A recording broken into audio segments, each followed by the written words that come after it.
What's going on, my dear friends? Today in this video, let's learn and master the Angular framework's latest version. So let's get started.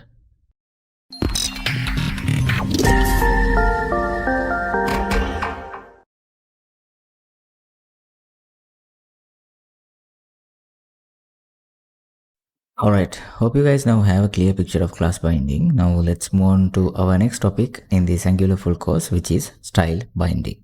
Let's dive into this. So guys, in the previous we learned how to bind an already predefined CSS class into an HTML element conditionally. Think if in any case, if you want to bind a style only just one time and it's not predefined, in this case we can directly assign the CSS style into an HTML element using the style binding approach in Angular. So let's see this in action. Let's get the same examples like the previous. I want to change this color to red based on a condition. So go to the app.component.html file. Inside this, let's create a button tag and the button text will be something click. Next, we need a boolean value. So let's take the previous boolean value. Now I want to make this button red when this boolean value is true. So how do we do that? As I said, for this, we can use the style binding. Nothing much, same as the class binding. First thing first, open and close square brackets. And inside this, for the class binding, we use the class keyword, but this time we are using the style binding. So the keyword is style. So after this, we have to pass the CSS style property. In our case, we are going to change the background color of the button. So the CSS property is background. That's it. So next, we have to pass the CSS value for this. The value for this is red.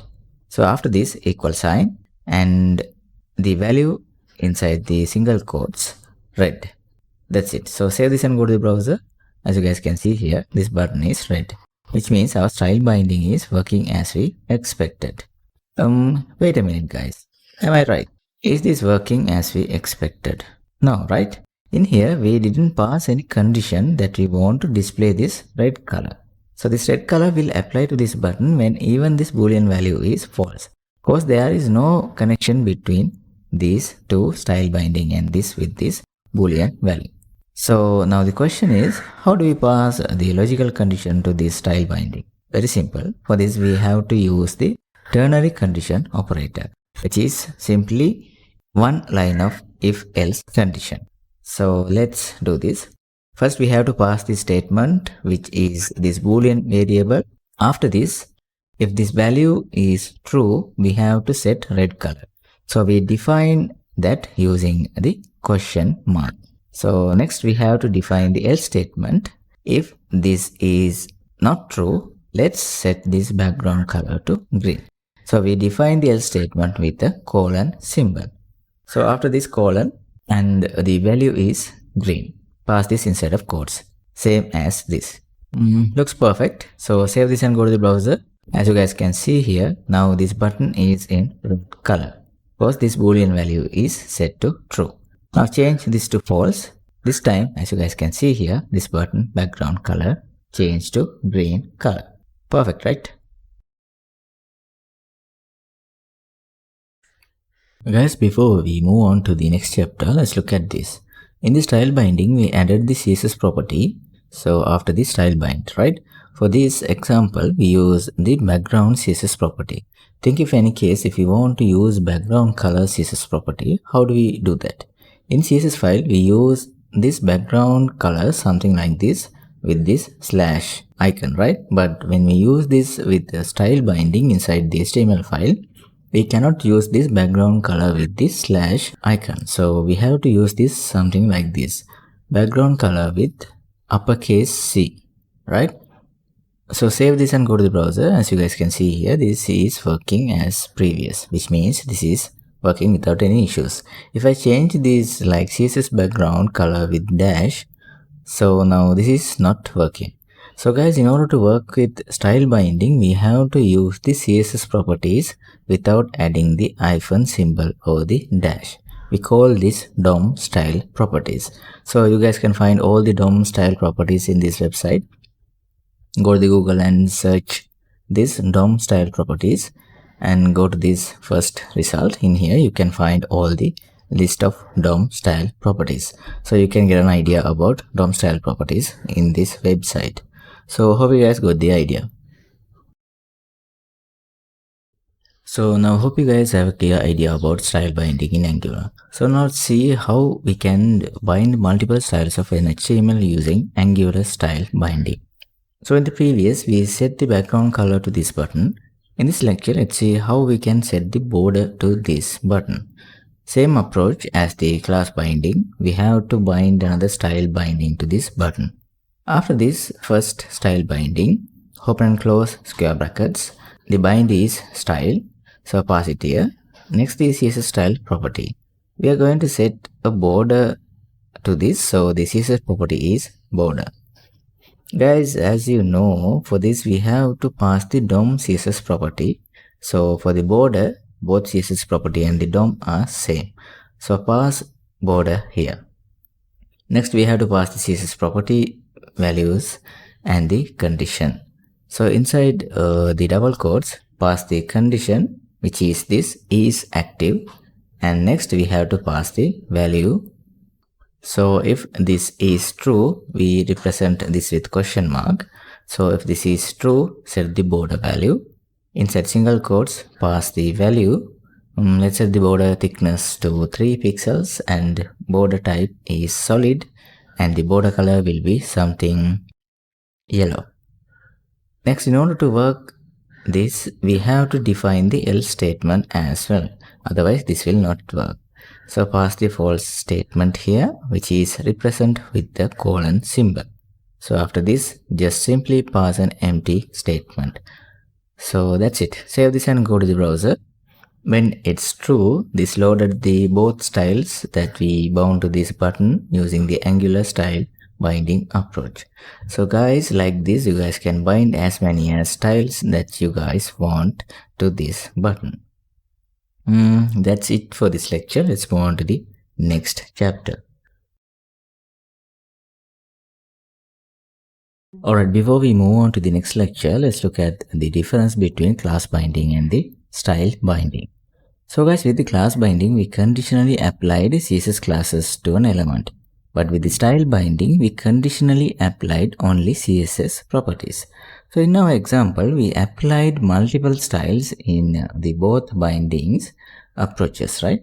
But in the class binding, we don't need to bound multiple class bindings because we can define all the style inside of a one CSS class, and we can bind that class to the HTML element using the class binding. So using this, we can simply apply multiple CSS styles to an element with just single class binding. Wait, let's look for an example for this. Let's take the same example like the previous. I want to add the background color and at the same time, I want to add the border color to this button at the same time. So for this, we can simply create a CSS code, something like this. Create a CSS class, something active, and the style will be background color green, and the border will be 3 pixel solid, and set the color to yellow. Now we can simply bind this class to this button. So inside this, add the class binding, and the CSS class is this active. So next the condition boolean value, this variable is active. So save this and go to the browser. As you guys can see here, this applied this both styles to this button. So if you're using the style binding for this, we have to write 2 style bindings to this button like our previous example. So guys, when we're dealing with only one CSS style, we can use the style binding. But in any case, if we need to apply multiple CSS styles to a single element, in this case, always try to use the class binding approach. So this will reduce the unnecessary lines of codes. So hope you guys got the idea. Alright, that's it for this lecture. Let's move on to the next lecture. Alright guys, let's move on to our next topic, event binding in Angular. So guys, what is this event binding? Simple, nothing much here. Guys, think if you want to perform some kind of action when clicking a button, how do we do that? Very simple. For this, we can use the event binding in Angular. So let's see this in action. So inside the HTML file, let's create a button and add a button text something, click me. So now let's see how to perform the click action. So guys, for this in vanilla JavaScript, we use the onClick event function, right? Something like this. But in Angular, we have something cleaner approach for this. So guys, for this click, we have the click event binding. So in Angular, we define all the event bindings inside of brackets. So open and close brackets. Inside this, we have to pass the event that we need to perform on this button, which is click. Just simply pass that inside this brackets, all lowercase letters. Now next we can define the action that we want to perform on this click event. So let's call a method from this. This is set the method name something button click, and this is a method. So don't forget to add the parentheses. That's it for the click binding. But guys, we have an error here. Property button click does not exist on type app component. If I save this inside the browser also, we can see this error. So what is this problem here? Can you guys guess? Yes, of course, we are calling this method from this click event, but inside our app component TS file, this method is not exist. So in order to fix this, we have to define this method inside the app component TS file. So inside the class scope, create the method name is button click. Pass this same as this, otherwise we will get errors. Next, the parentheses and the method scope. So save this now, and inside the HTML file, now there is no any compile errors. Inside the browser also, the previous error was gone. Right? Awesome, right? So guys, now click on this button. Nothing happened. Why is that? Can you guys tell me? Yes, we just defined this method, but inside this method, we are doing nothing. This method is just empty method. So when we click this button, this will look inside this method scope, and if there is something, this will execute and return the result. Otherwise, this will return empty. So in our case, this method is empty. That's why we are not getting anything. So let's log something. So inside this method scope, console.log, the log will be something button clicked. So save this and go to the browser, click on this button. Again, nothing happened. Is there anything wrong again? No, we just logged this inside the browser console. In order to see this, we have to access the browser console. So right click and go to the inspect element, and now navigate to the console tab.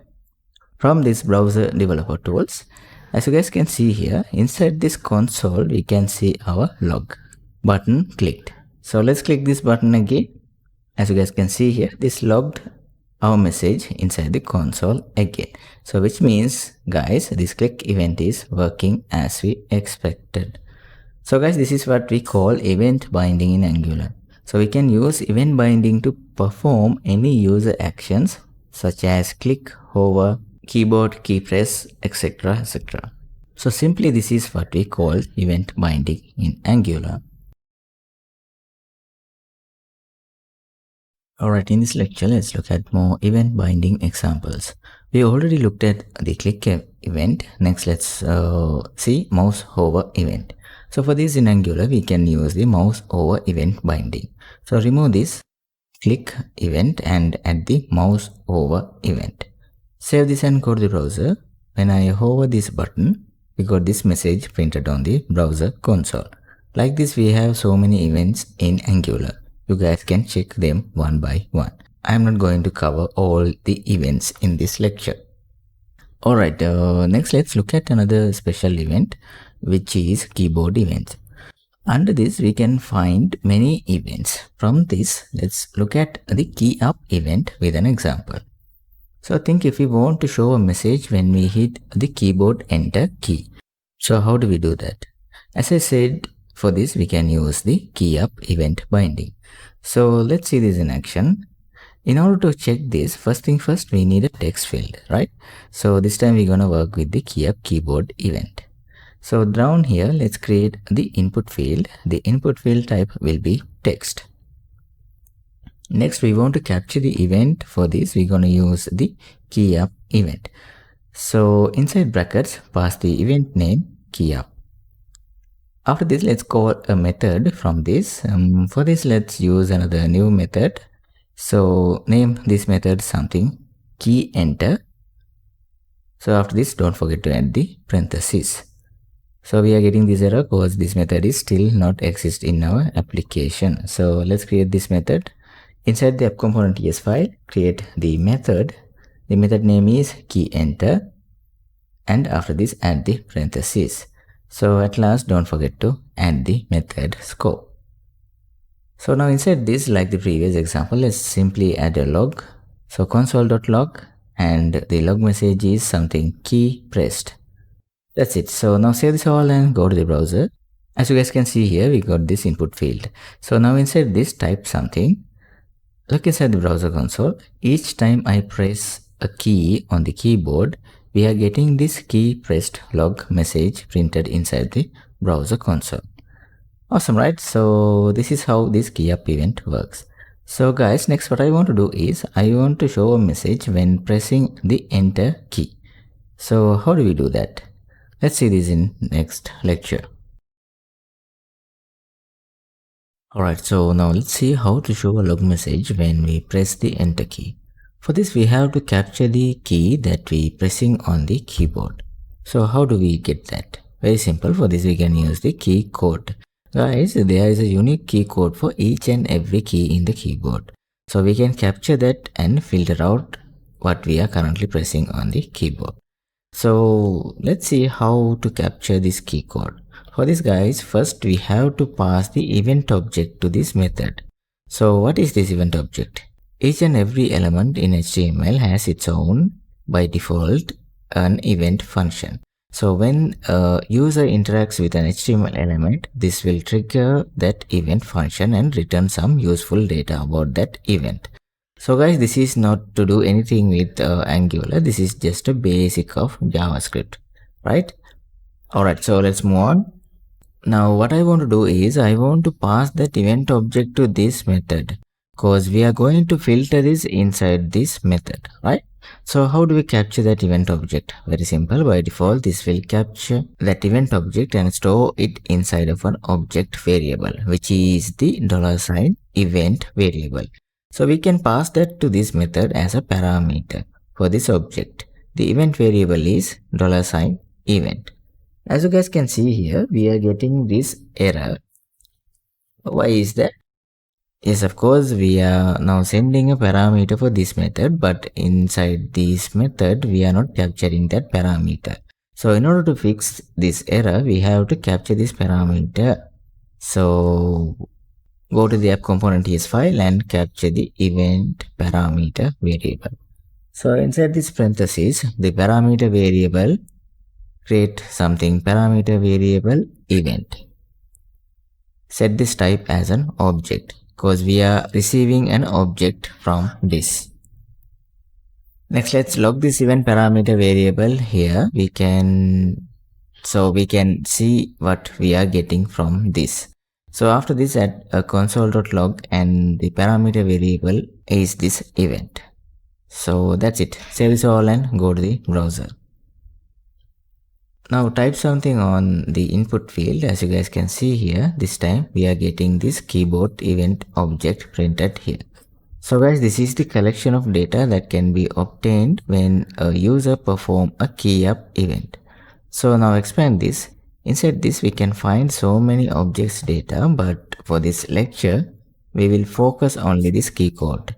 So previously I typed letter A here. That's why I got the key object value as a and the key code as 65. So guys, this is the key code that I talking about. So for the lowercase a, the unique key code is 65, right? So wait, let's print only the key code here, then we can see this clearly. So go to the app component ES file and let's print only the key code. So after this dot, the object key name is this key code. Follow these capital simple letters carefully. In order to prevent this, let's make this parameter variable type to any. So that's it. Save this and go to the browser. Now type letter A inside the text field.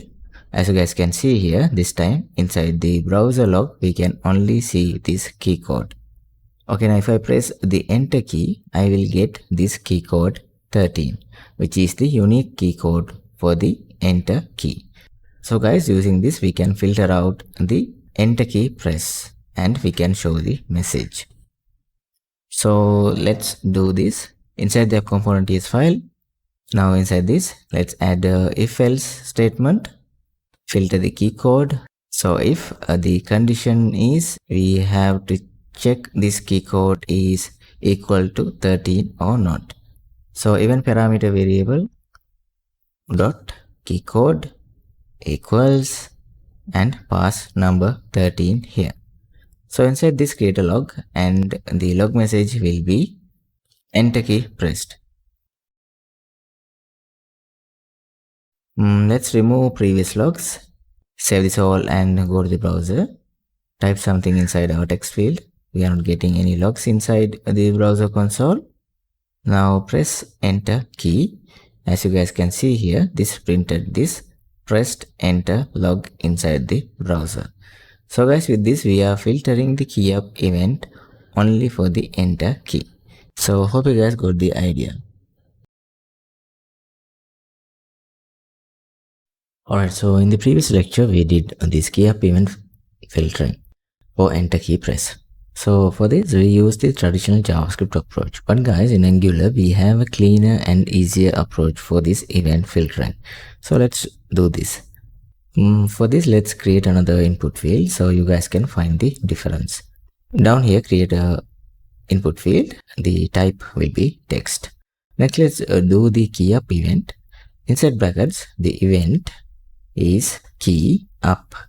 So after this, let's call a method something key up filtering, and don't forget to add the parentheses.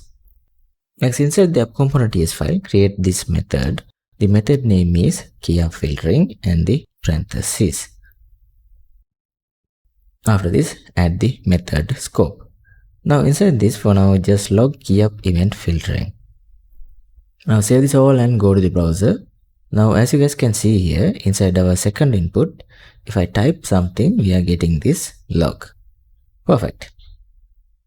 Now what I want to do is I want to filter this key up event only for the enter key press. So how do we do that? For this we can use the Angular event filtering approach. So this is very simple compared to the previous approach.